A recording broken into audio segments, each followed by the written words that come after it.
अब हम जान रहे हैं वृत्ताकार आनत तल, झुका हुआ तल, घर्षण युक्त, घर्षण उपलब्ध है, सड़क पर गाड़ी की गति। जैसे यहां क्षैतिज और एक सड़क है, क्षैतिज के साथ थीटा कोण बनाते हुए, ऐसे वृत्ताकार मोड़ है। ये आर त्रिज्या का मोड़ है और कोई गाड़ी यहां है।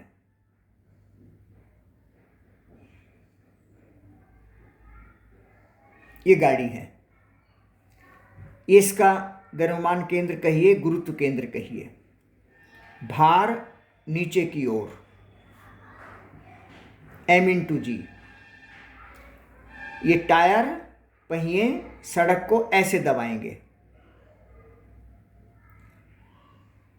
सड़क प्रतिक्रिया बल इस पर ऊपर, दोनों का परिणामी ऐसे प्रतिक्रिया बल R हो गया।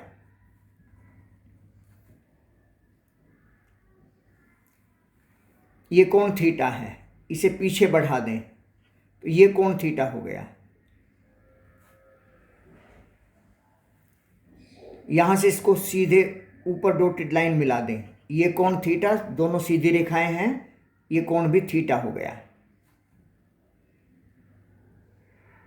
इससे पहले जब हम बात कर रहे थे घर्षण रहित, सड़क में घर्षण नहीं था, तो तब क्या स्थिति थी कि r का थीटा वाली दिशा का घटक ऊपर की ओर r cos थीटा, और इसके लंबवत इस दिशा में, क्षैतिज दिशा में r sin थीटा। जब घर्षण नहीं था, उपलब्ध नहीं था, तो हमने क्या कहा, r cos थीटा ऊपर, mg नीचे कैंसिल हो गए, केवल r sin थीटा बच गया। और इस r sin थीटा से ही केंद्र की ओर अभिकेंद्र बल मिलेगा। अभिकेंद्र बल, क्योंकि वृत्ताकार मार्ग पर चलने के लिए अभिकेंद्र बल चाहिए। अभिकेंद्र बल के अभाव में कोई भी वस्तु वृत्ताकार मार्ग में गति नहीं कर सकती है। अब यहां घर्षण भी उपलब्ध है, घर्षण युक्त है। घर्षण बल किधर लगेगा, गाड़ी आनत तल पर है और ऐसे जा रही है, वी चाल से जा रही है। तो वी चाल से जा रही है, इसका मतलब बाहर की ओर, क्योंकि किसी रस्सी से नहीं बंधी है, केंद्र की ओर, तो अपकेंद्र बल का अनुभव करेगी। अपकेंद्र बल मतलब ऐसा बल जो इसको बाहर की ओर को ले जाएगा, बाहर की ओर को ले जाएगा। टायर सड़क पर बाहर की ओर को ऐसे बल लगाएंगे, उसके फलस्वरूप घर्षण बल सड़क और टायर इनके समांतर, सतह के समानांतर ऐसे घर्षण बल लगेगा, F।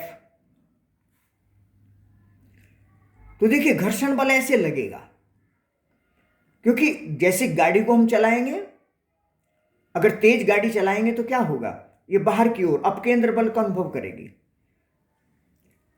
अगर अभिकेंद्र बल नहीं दिया गया है तो अपकेंद्र बल का अनुभव होगा ही, जो कि मोड़ के केंद्र से बाहर की ओर को होता है। गाड़ी इधर भागेगी, टायर सड़क को ऐसे दबाएंगे, फिसलन है तो भाग जाएगी, घर्षण है तो ऐसे घर्षण बल लगेगा।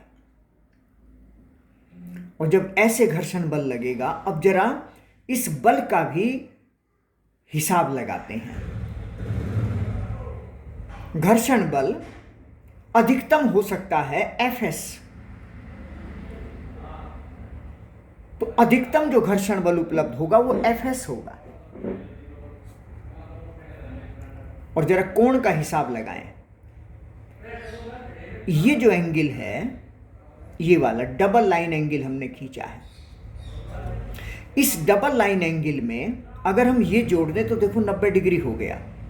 सतह है, सतह के समानांतर, और ये लंबवत है। तो इस डबल लाइन एंगल में ये जोड़ दें तो 90 डिग्री, और देखिए इस डबल लाइन एंगल में अगर ये हम जोड़ दें तब भी 90 डिग्री है, क्योंकि ये ऊर्ध्वाधर नीचे की ओर है और ये क्षैतिज है, तो ये एंगल थीटा हो गया। बहुत इंपॉर्टेंट चीज है, बहुत महत्वपूर्ण बात। ये प्रत्येक स्टेप आपको समझना है, बस ये मूल बात है। आप कई दिन तक कुछ नहीं खाएं और एक दिन बहुत सारा खाकर आप अपने स्वास्थ्य को मेंटेन नहीं कर सकते। रोज थोड़ा थोड़ा, लगातार, सतत, और उसी से शरीर आपका एक्टिव बना रहता है। तो यहां माइंड एक्टिव बना रहेगा। एक एक स्टेप को समझते जाइए, थोड़ा थोड़ा थोड़ा थोड़ा रोज समझते जाइए। हर स्टेप आपको क्लियर होना चाहिए। जैसे भोजन को चबा चबा कर खाना चाहिए, पढ़ा होगा कहीं कि भोजन को 32 बार चबा कर खाना चाहिए। मेन उद्देश्य है कि उसमें लार मिल जाए भोजन में, वो स्वाद भी निकल कर आएगा। प्रत्येक कोर जो आप चबाते हैं वो आपको पचेगा। तो यहां प्रत्येक छोटी छोटी बात को समझते जाइए। ये माइंड में जो आपका ब्रेन है, उसमें जो माइंड है सॉफ्टवेयर, ब्रेन हार्डवेयर है, माइंड सॉफ्टवेयर है, उसमें साथ साथ पचता चला जाएगा। बस प्रत्येक स्टेप क्लियर करते जाइए। ये अध्ययन का तरीका होता है। बहुत आसान है, अब और कुछ नहीं रहा है इसमें।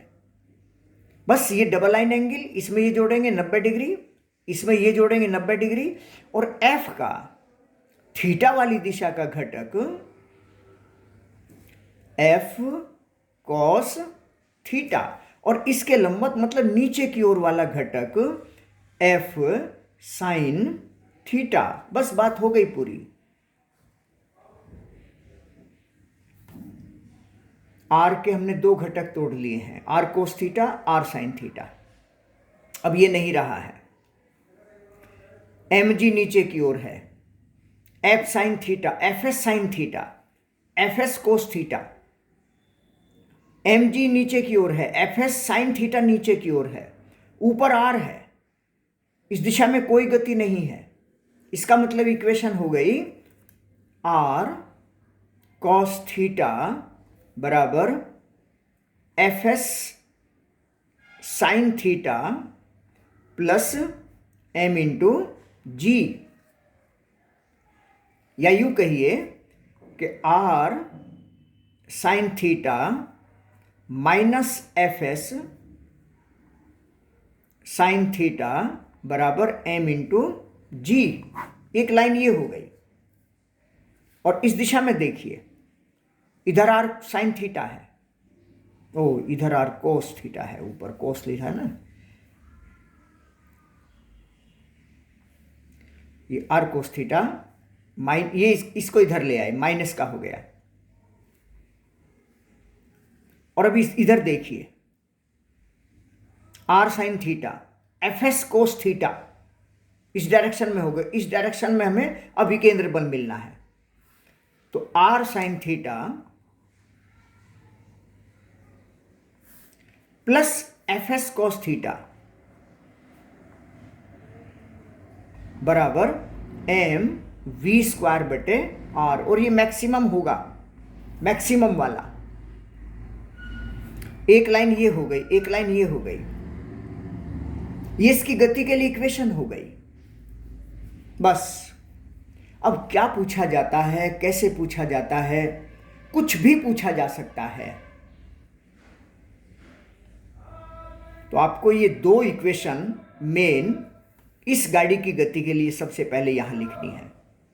अगर यही पूछ लिया जाए कि इस घर्षण युक्त आनत तल पर, आनत वृत्ताकार आनत तल पर गाड़ी की गति के लिए समीकरण लिखिए, गाड़ी की गति समझाइए, कैसे होगी? घर्षण युक्त वृत्ताकार आनत तल पर गाड़ी की गति को अभिकेंद्र बल कहां से प्रदान होगा? तो घर्षण बल से भी होगा और प्रतिक्रिया बल से भी होगा। अगर घर्षण बल उपलब्ध नहीं है, मतलब ये नहीं है और ये नहीं है, अगर ये नहीं है तो mg आर कोस थीटा हो गया, एम बी स्क्वायर बटे आर, आर साइन थीटा हो गया। वो पहले वाली बात आ गई, R cos theta M G के बराबर, R sine theta M B square बटे आर के बराबर।